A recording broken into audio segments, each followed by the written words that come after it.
예, 오늘 이제 사도행전 마지막 말씀입니다. 28장 30절 31절 다 같이 일어나셔서 합독하겠습니다. 시작.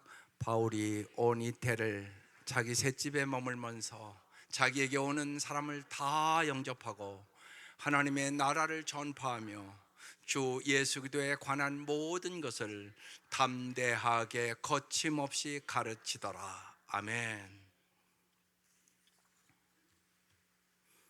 1년이 넘게 오랜 시간 동안 사도행전 강해를 했습니다. 그리고 오늘 마지막 시간을 맞이했습니다. 사도행전은 성령의 놀라운 역사를 기록한 성령행전입니다. 지난주에 성령 강림 주일을 보내면서 또 이제 가정의 달 5월을 보내면서 깊이 온 누가복음 11장 11절 말씀이 있었습니다. 그래서 시니어에서도 성령 충만에 대한 말씀을 간절히 나눴고, 특별히 오늘 주보 앞면과 뒷면을 성령 충만에 대해서 썼습니다. 왜냐하면 한국 성도들은 성령 충만에 대해서 오해가 너무나 많기 때문에 그렇습니다. 누가복음 11장 13절 한번 봅시다. 시작. 너희가 악할지라도 좋은 것을 자식에게 줄 줄 알거든 하물며 너희 하늘 아버지께서 구하는 자에게 성령을 주시지 않겠느냐 하시니라. 반드시 주님은 성령을 주고 싶다는 말씀이에요. 가장 좋은 것이 성령이라고 말씀하는 거예요. 그리고 정말로 여러분이 성령 충만해야 진짜 여러분의 가정이 행복할 수 있습니다. 다 살기는 살죠. 그런데 정말 가슴에 손을 얹고 물어보란 말이에요. 내 가정은, 우리 자녀들의 가정은 진짜 행복할까? 다 행복하려고 노력하는 거잖아요. 돈도 벌고 일도 하고 사람도 만나고. 그래서 진짜 행복하냐고요. 거기에 대한 해답을 주는 말씀이에요. 오직 성령이 충만해야 진짜 행복할 수 있다. 우리는 왜 성령 충만해야 할까요? 성령 충만하면요, 인간을 더 인간답게 만든단 말이에요. 여러분, 사람이 아름다워야 되잖아요. 꽃보다 아름다워야 되잖아요. 근데 안 그렇다는 거 너무나 알잖아요. 이기적이고 자기중심적이고 자기 욕심만 차리고. 성령이 충만해야 인간이 하나님의 형상을 회복합니다. 성령이 충만하면요, 성품이 변화돼요. 성령의 열매가 맺힌단 말이에요. 여러분 잘 알잖아요. 살아보면 성품이 아름다워야 행복하지. 아무리 소유가 많아도 성품이 개떡 같은데 별거 아닌 거예요. 화내고 신경질 부리고 그러면 무슨 행복이 있느냐고요. 성령 충만해야 성품이 아름다워집니다. 성령 충만해야 타인의 고통에 민감하게 되는 거예요. 저 사람의 마음이 얼마나 아픈지, 저 얘기는 왜 하는 건지 그걸 안단 말이에요, 서로. 그러니까 아름다운 의사소통이 될 수 있는 거란 말이에요. 그래야 여러분 함께 울고 함께 어려움을 이기고 함께 기뻐하고, 그래 행복한 거잖아요. 성령 충만해야 여러분 타인의 고통에 더 민감해진다고요. 그래서 더 사랑하고 살고 더 섬기며 살아가게 되는 것이에요. 성령 충만하면요, 자신과 타인의 삶에 더 책임 있게 살아가게 되는 거예요. 아, 나에게 돈을 많이 줬으면 어려운 사람 잘 도우라고 하는 거구나. 그러고 도와보면 여러분, 받는 것보다 주는 것이 복이 있다는 것을 경험한다고요. 내가 많이 배웠으면 못 배운 사람들 내가 잘 도와줘야지, 이러면서 함께 책임을 나누며 산다고요. 어떻게 해야 이렇게 된다고요? 성령 충만함이에요. 그러니까 보세요, 성령 충만해야 이렇게 하나님 앞에나 사람 앞에나 존귀한 삶을 여러분과 여러분의 자녀들이 살 수 있다는 것이에요. 성령 충만함이 행복의 비결이에요. 그것이 여러분의 확신이 있어야 되고, 그래서 가장 좋은 것, 성령 받기를 원한다고. 너희가 악해도 자식이 정말 잘 되기를 소원하는 부모들인데 하물며 하늘 아버지께서, 아버지라는 단어로 쓰잖아요, 구하는 자에게 성령을 주시지 않겠느냐. 나는 반드시 성령을 주고 싶다. 그 말씀이에요. 그래서 정말 여러분, 성령 충만한 우리 성도들, 성령 충만한 가정 되시기를 주의 이름으로 축원합니다. 지난 시간에 살펴본 것처럼 바울은 주님의 지상의 최후 명령, 사도행전 1장 8절 오직 성령이 임하면 권능을 받고 예루살렘과 유대와 사마리아와 땅끝까지 이르러 내 증인이 되리라. 이 말씀을 자신의 삶으로 살기 위하여 일평생 온 생명을 바친 사람이에요. 그 마지막 말씀을 오늘 같이 나누는 거예요. 이 성경 말씀은요, 거미줄처럼 아주 치밀하게 얽혀 있기 때문에 누구든 한 말씀에 자신의 생을 거는 것은 실은 성경의 모든 말씀에 올인하는 것과 같습니다. 사도행전 최후의 단락인 오늘 이 말씀을 통하여 정말로 성령 충만함으로 정말로 주님이 주시는 은혜와 능력으로 살아가는 6월을 맞이할 수 있기를 주의 이름으로 축원합니다. 첫 번째, 바울이 오는 사람을 다 영접했다는 것입니다. 30절 시작. 바울이 온 이태를 자기 셋집에 머물면서 자기에게 오는 사람을 다 영접하고, 바울의 셋집으로 사람들이 끊임없이 찾아왔고 바울은 계속해서 그들을 다 영접했다는 것입니다. 바울은 찾아온 사람들에게 예외 없이 하나님 나라를 전파하며 주 예수 그리스도에 관한 모든 것을 담대하게 가르쳤습니다. 우리가 이제 이 사도행전의 마지막 구절인 오늘 본문을 통하여 사도행전이 끝나기까지, 아니 이 땅에 자신의 생명이 끝나기까지 셋집에서 한 사람이라도 더 많은 사람에게 복음을 전하기 위하여 자신의 생명을 드리는 바울의 모습을 생생하게 볼 수 있다는 말입니다. 사람들은 셋집에서 바울의 말씀을 듣고 큰 은혜와 진리를 경험하고 그들은 세상으로 나아갔습니다. 그런데요, 그 사람들이 노마를 변화시켰습니다. 사람들은 눈에 보이는 것, 가시적인 것이 큰일을 한다고 생각을 합니다. 그렇지 않습니다. 바울의 셋집에서 한 사람 때로는 10명, 집이 컸으면 얼마나 컸겠어요? 20명 정도 이렇게 모여서 주님을 배우고 주님을 사랑하고 주님의 능력을 얻어 누룩처럼 스며들면서 그들은 세상을 변화시키고 로마를 변화시키는 사람들이 됐다는 것입니다. 이것이 기독교입니다. 한 사람이 예수 그리스도를 알고 정말 주님의 그 사랑을 경험하고 사랑하는 일이 중요하다는 것입니다. 한 사람을 예수님의 제자를 삼아서 보내는 것이 중요하다는 것입니다. 그것이 세상을 변화시키는 일입니다. 여러분, 자식을 길러보면 알잖아요. 여러분, 자식 한 사람을 잘 기르는 것이 세상을 변화시키는 일입니다. 세상을 구원하는 일이란 말입니다.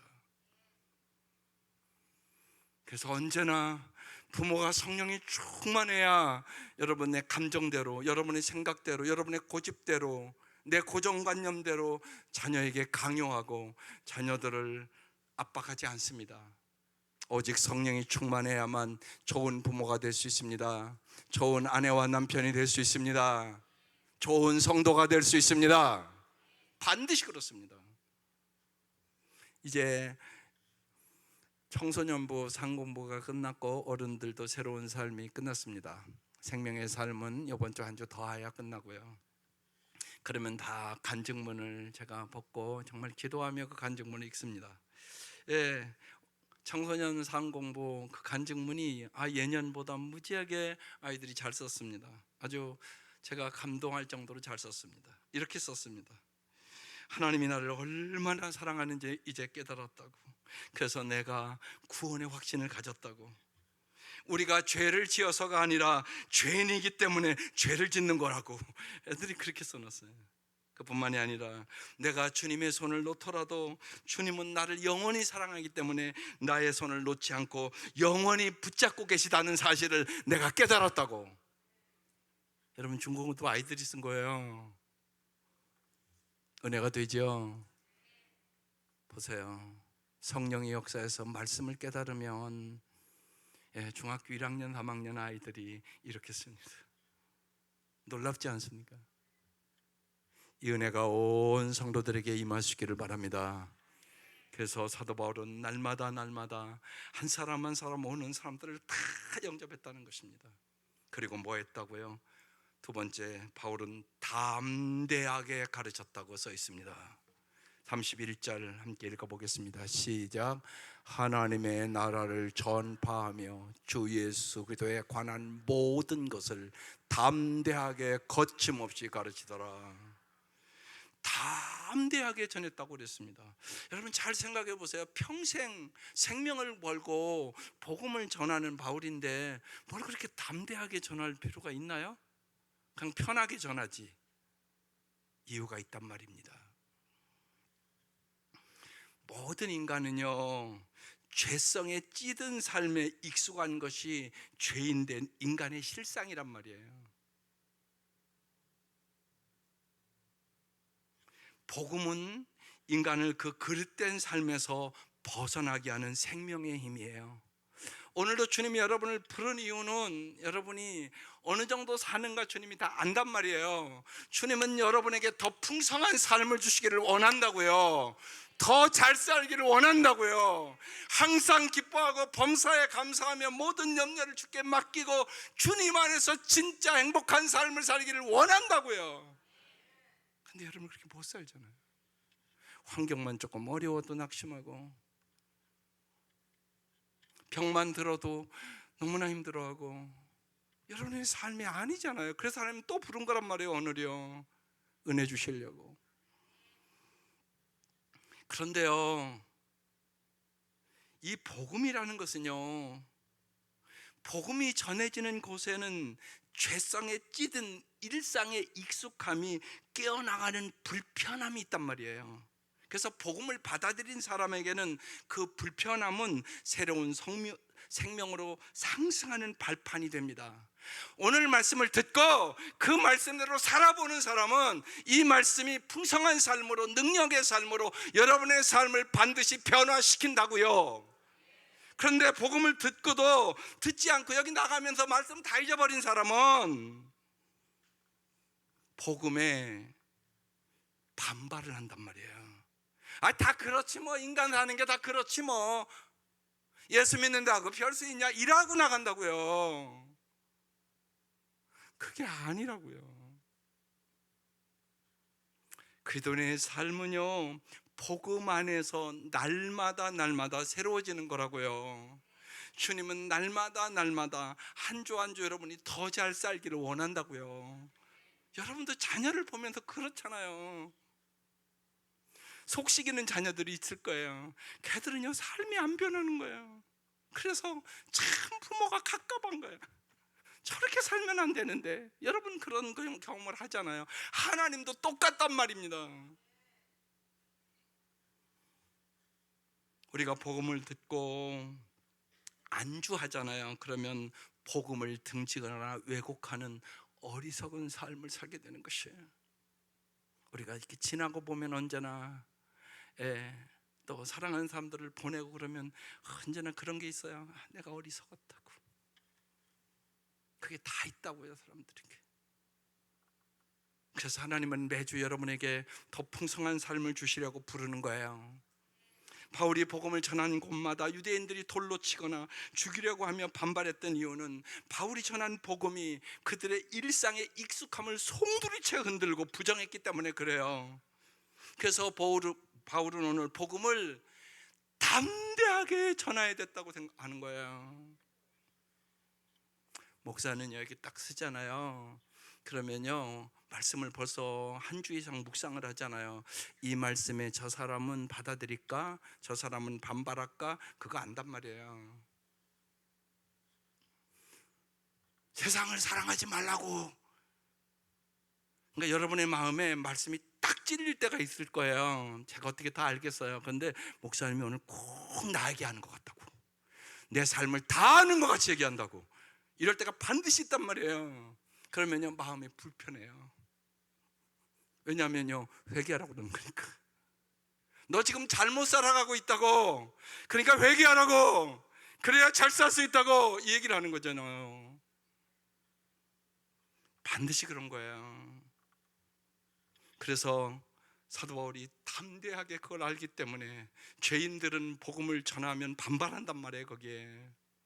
그래서 담대하게 복음을 전했다고 말씀하는 거예요. 그래서 담대함은 용기예요. 믿음은 용기예요. 바울이 사도행전이 끝나기까지 주님께서 부여하신 이 총과 증인의 소명을 다 할 수 있었던 것은 담대한 믿음과 담대한 용기가 있었기 때문에 할 수 있었다는 것이에요. 죽음의 고비고비를 수없이 남기잖아요.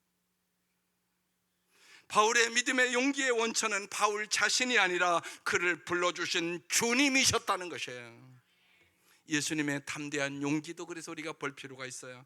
마태복음 21장 말씀에 이런 말씀이 있어요. 예수께서 성전에 들어가셨어요. 성전 안에서 매매하는 모든 사람들을 내쫓았어요. 돈 바꾸는 사람들의 상과 비둘기 파는 사람들의 의자를 다 둘러 엎으셨어요. 그리고 그들에게 말합니다. 내 집은 기도하는 집이라 일컬음을 받으리라 하였거늘 너희는 강도의 소굴을 만들었다. 너희들은 겉으로는 뻔하지만 여기 와서 언제나 돈밖에 생각하지 않는구나. 우리도 그럴 수 있다고요.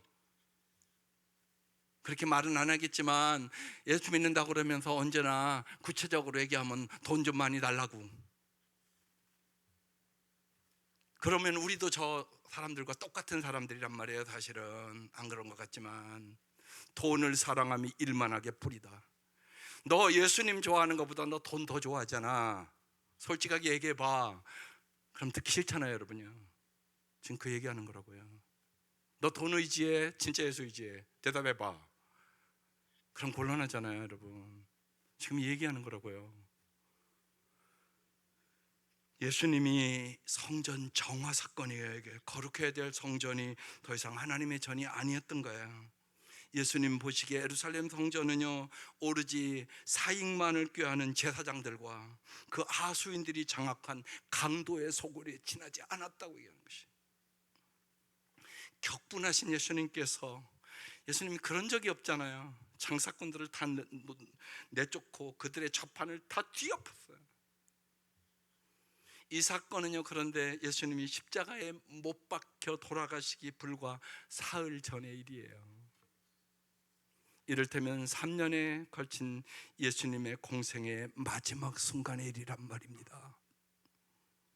예수님께서 담대한 믿음의 용기가 없었더라면 할 수 없는 일이란 말입니다. 그러니까 예수님은 죽으면 죽으리라 각오한 거라고요. 이미 바울은 고린도서 3장에 우리에게 그래서 이렇게 말합니다. 여러분 하나님의 성전이며 하나님의 성령이 여러분 안에 거하신다는 것을 알지 못합니까? 여러분 알고 있습니까?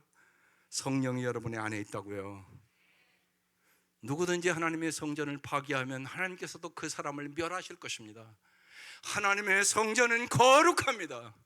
여러분은 하나님의 성전입니다. 그러므로 거룩하게 사셔야 합니다. 그 얘기란 말입니다. 여러분이 성도잖아요. 성도. 그럼 성도답게 살아야 될 거 아니에요. 예수 기도 안에서 구원받은 우리 자신이 하나님이 거하시는 거룩한 성전이다. 그러므로 우리는 하나님이 영이 거하시는 우리 자신을 매일매일 거룩한 성전으로 일구어 가야 한다는 것입니다. 우리가 언제나 주의 말씀을 들을 때마다 깊이 깨달아야 합니다. 우리는 그리스도인이지만 죄성을 가진 우리는 세상에 언제나 오염될 수 있다는 것입니다. 우리도 성전을 인간의 탐욕을 위한 강도의 소굴로 만들 수 있다는 것이에요. 따라서 우리는 담대한 용기를 지닐 때만 하나님의 성전인 우리 자신을 날마다 거룩하게 일구어 갈 수 있는 것입니다. 담대한 믿음의 용기로 자신을 바로 세워 가는 사람만 온갖 도전과 시련 속에서 이 세상을 새롭게 하는 하나님의 진정한 축복의 통로가 될 수 있다는 겁니다. 하나님은 여러분을 축복의 통로로 부르셨습니다. 그래서 하나님만 섬겨야 되고, 우상을 제거해야 되고, 하나님만 사랑해야 되고, 하나님만 의지하셔야 합니다. 그렇지 않으면 여러분의 자손에게 신앙의 유산은 이어지지 않습니다. 믿음은 용기입니다. 믿음의 성숙은 용기로만 가능합니다. 믿음의 성숙은 어제 누리던 일상의 익숙함에 안주하지 않고 익숙함을 벗어 던지는 불편을 감수하는 것입니다. 따라서 세상에서 가장 용기 있는 사람은 자기 자신과의 싸움에서 이기는 사람입니다. 제가 요새 너무 운동도 못하고 여러 가지 마음이 힘들으니까 아무것도 하고 싶지가 않더라고요. 그래서 제가 요새 하는 일이 있어요. 아침 저녁으로 12층 걸어 올라갑니다. 일주일 해봤더니요, 확실히 좋아졌습니다. 여러분, 건강해야 뭐 할 수 있지 않겠어요? 하기 싫습니다. 근데 날마다 자신과의 싸움에서 하는 거예요. 해보니까 훨씬 나아졌습니다. 여러분, 자신과의 싸움에서 이겨야 건강도 지킬 수 있습니다. 자신과의 싸움에서 이겨야 감정도 이길 수 있습니다. 자신과의 싸움에 이겨야 남에게 축복의 통로가 될 수 있습니다. 날마다 싸우는 것입니다. 날마다 하나님의 거룩한 성전으로 일구어 가야 하는 것입니다. 이 세상의 온갖 도전과 시련과 아픔 속에서도 주의 종과 증인으로 살아갈 수 있는 성령의 능력을 얻으셔야 합니다. 인생은 싸움입니다.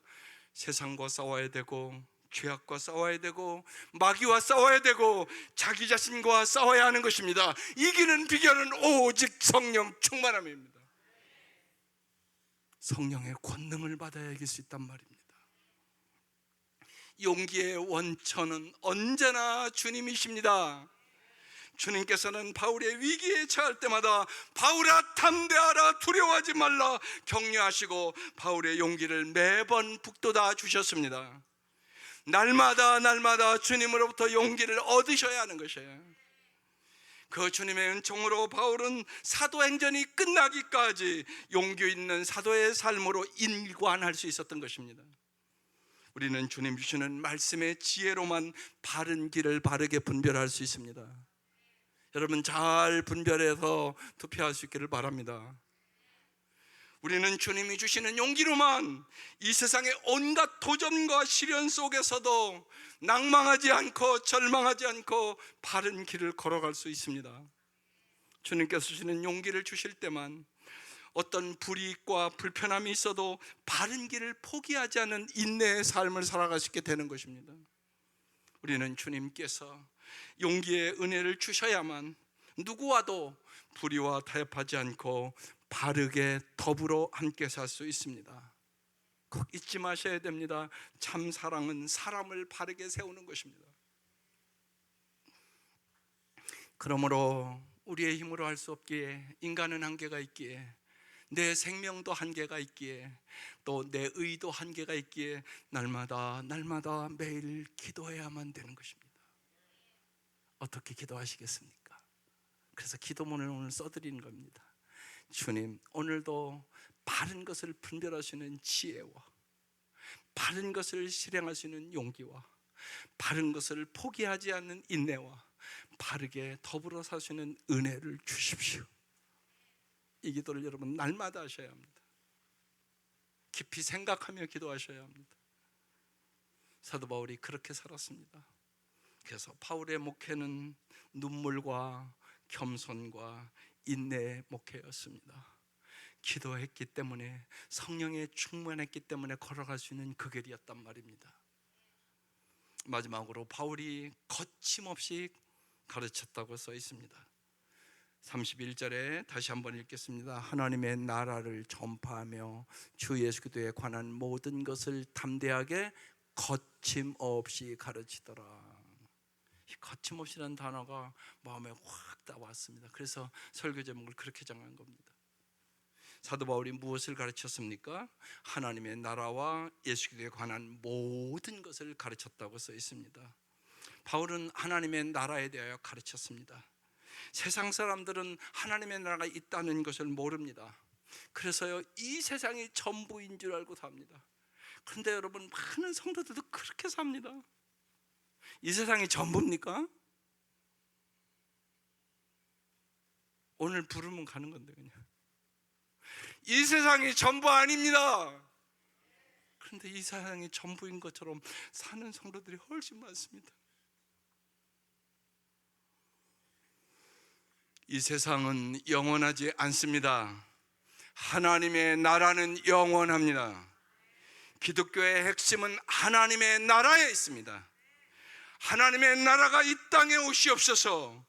뜻이 하늘에서 이루어진 것 같이 이 땅에서도 이루어지게 하옵소서. 여러분이 주기도문을 날마다 하지 않습니까? 그것이 기도의 핵심이란 말입니다. 예수님께서 세상에 오심으로 이미 하나님의 나라가 이 땅에 임한 겁니다.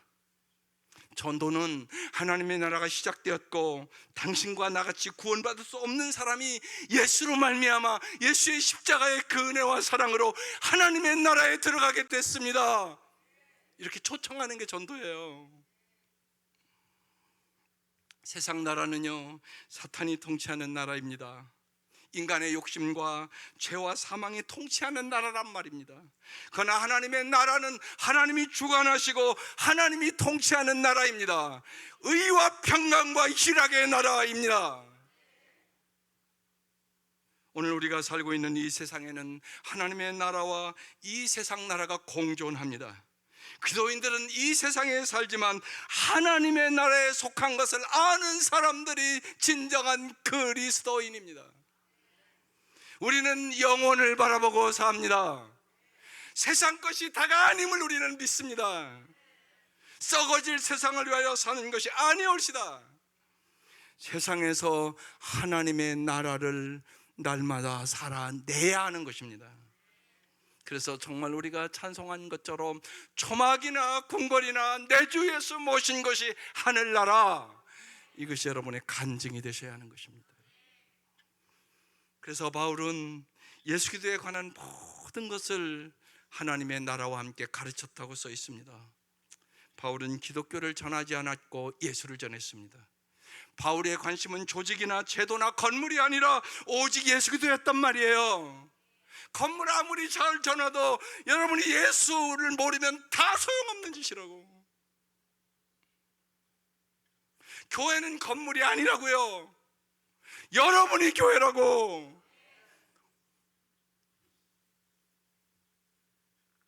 우리의 관심이 오직 주님을 영화롭게 하고 예수의 이름을 어떻게 세상에 온전하게 우리의 삶으로 전할까 날마다 생각하고 살아야 하는 것입니다.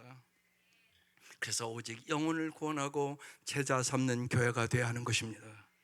예수님의 십자가와 부활만 정말로 증거하고자 싶은 성도들이 다 됐으면 좋겠습니다. 십자가의 복음, 부활의 복음, 하나님의 나라를 전하고 예수의 관한 것만 증거하며 삽시다. 그것이 오늘 마지막 사도 바울이 사도행전을 마치면서 우리에게 주시는 메시지란 말입니다.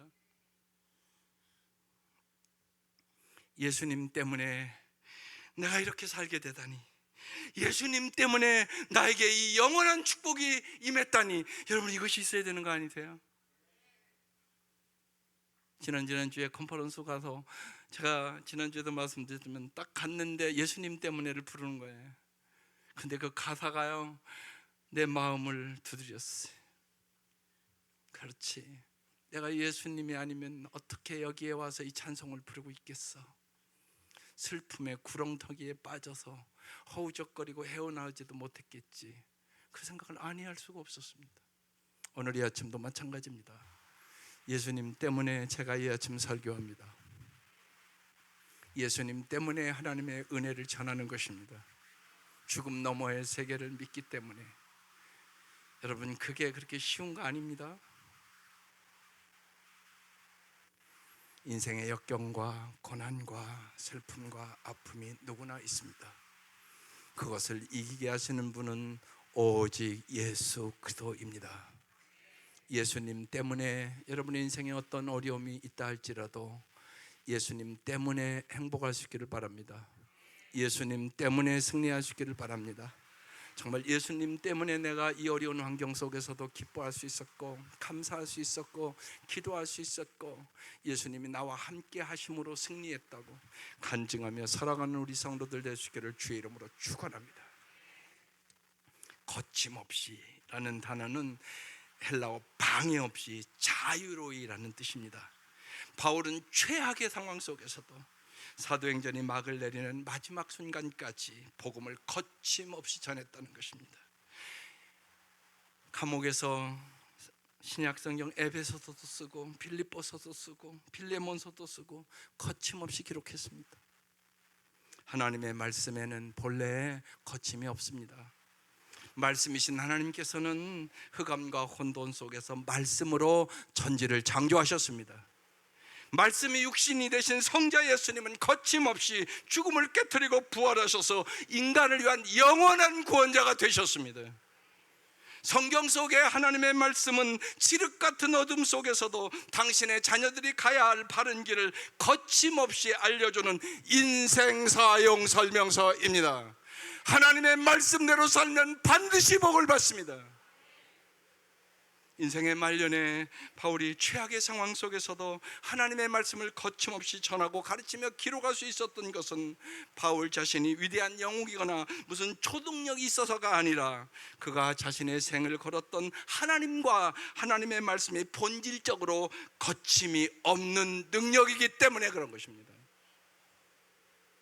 누가가 온갖 악조건 속에서도 하나님의 말씀을 거침없이 전한 바울을 통하여 하나님께서 거침없이 구원의 역사를 펼치셨음을 증언한 것으로 사도행전을 이제 마무리 짓고 있는 것입니다. 거침없는 하나님의 말씀, 거침없는 하나님의 능력, 거침없는 하나님의 섭리, 거침없는 하나님의 사랑, 거침없는 하나님의 은혜보다 더 중요한 것은 없다는 것입니다. 그래서 제가 은퇴하기까지 이제 노마서를 하기로 했는데 노마서를 1장부터 끝까지는 할 수가 없었습니다. 아무리 계산을 해봐도.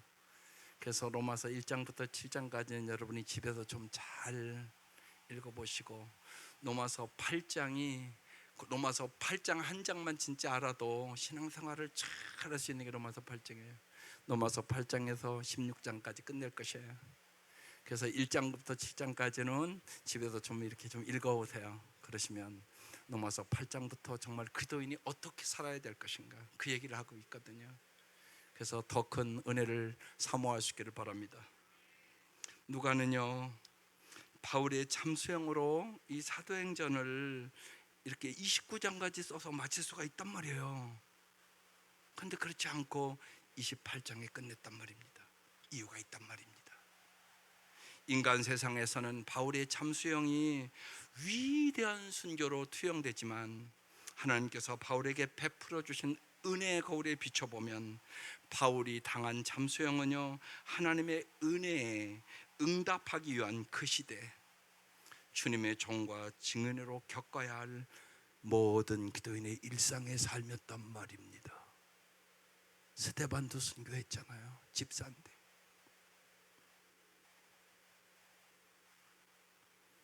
사랑하는 성도 여러분, 여러분은 진짜 신앙생활하면서 주님과 함께 고난받기를 원하십니까? 그러지 않고 세상에서 편하게 나 잘 살면 되지 뭐, 세상에 돈 벌어 출세하면 되지 뭐, 성공하면 되지 뭐, 그렇게 살고 있지는 않습니까? 그것은 영혼을 바라보고 사는 삶은 아니올시다. 사도행전의 결론입니다. 하나님께서 예수도 안에서 우리에게 거침없이 베풀어 준 구원의 은혜를 내가 진실로 깨닫고 믿는다면 이제부터는 우리가 문자가 아니라 문자의 이력서가 아니라 그런 뜻입니다. 우리가 어디 가면 이력서 제출하잖아요. 우리 각자의 사도행전 29장을 우리 일상의 삶으로 여러분의 날마다의 삶으로 거침없이 엮어나가야 하는 것입니다. 우리는 모두 다 사도행전 29장 우리 행전을 쓰도록 부름받은 사람들입니다. 사도행전 29장을 거침없이 엮어나가기 위하여 가장 중요한 무엇을 해야 할까요? 먼저 우리의 삶으로 예배를 생활화하셔야 합니다. 여기서만 예배 드리는 게 아니라 여러분이 오늘 말씀을 듣고 여러분의 가정에서, 여러분의 직장에서, 여러분의 삶에서 정말 성도답게 삶으로 예배를 드려야 된단 말입니다. 그것이 로마서 12장 1절 말씀입니다. 같이 읽어보겠습니다. 시작. 그러므로 형제들아, 내가 하나님의 모든 자비하심으로 너희를 권하노니 너희 몸을 하나님이 기뻐하시는 거룩한 산 제물로 드리라. 이는 너희가 드릴 영적 예배니라. 참된 예배를 정말 드리기를 소원해서 제가 지금 이걸 아직 안 띄는 겁니다. 이게 참된 예배의 자세이기 때문에 형제들아, 우리를 부르는 거예요. 내가 하나님의 모든 자비하심으로, 하나님이 너희들을 얼마나 사랑하는지 그 뜻입니다. 십자가의 독생자를 죽이시기까지 내가 너희를 사랑한다. 나의 이 사랑을 좀 알고 너희들에게 권하는데 너희 몸을 하나님이 기뻐하시는, 여기 써붙였잖아요. 그래서 언제나 물어보고 살라고 해요. 날마다 오늘은 어떻게 하면 내가 하나님을 기쁘시게 해드릴까? 여러분, 이게 예배라고. 그걸 날마다 물어보셔야 된다고. 하나님, 내가 오늘은 어떻게 하면 하나님을 좀 더 기쁘게 해드리고 살 수 있겠습니까? 그러면 여러분, 남편을 더 사랑하고 살겠죠? 아내를 더 사랑하고 살겠죠? 더 사랑하는 사람들을 더 섬기고 살겠죠? 이렇게 생각하고 사셔야 된다고요. 그게 크리스찬의 삶이라고요. 하나님이 기뻐하시는 것이 무엇인가를 물어가는 삶, 그러면 반드시 거룩한 삶을 산단 말이에요. 그리고 하나님 앞에 산 제물로 내 삶을 드린다는 말씀입니다. 이것이 참된 예배니라. 예배로부터 모든 삶은 새롭게 시작되는 것입니다.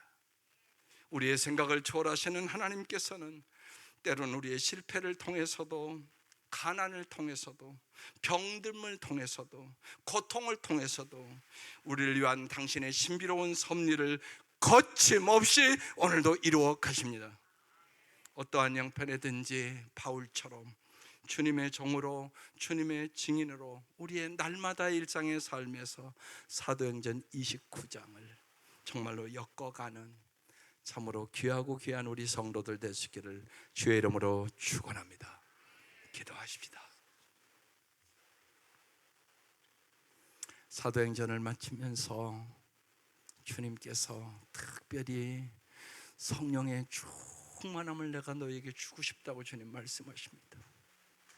성령의 충만함을 받지 않고는 언제나 내 생각대로, 내 감정대로, 내 고집대로, 내가 배운 대로 살아갈 수 있기 때문에 그렇습니다.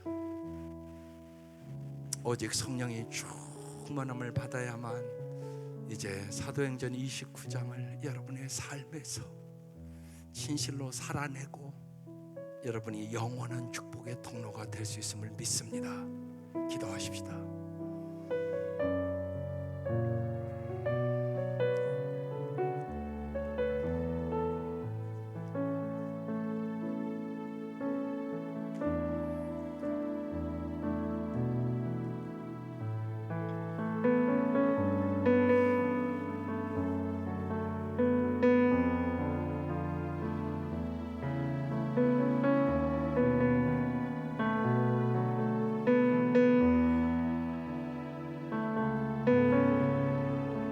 하나님 아버지,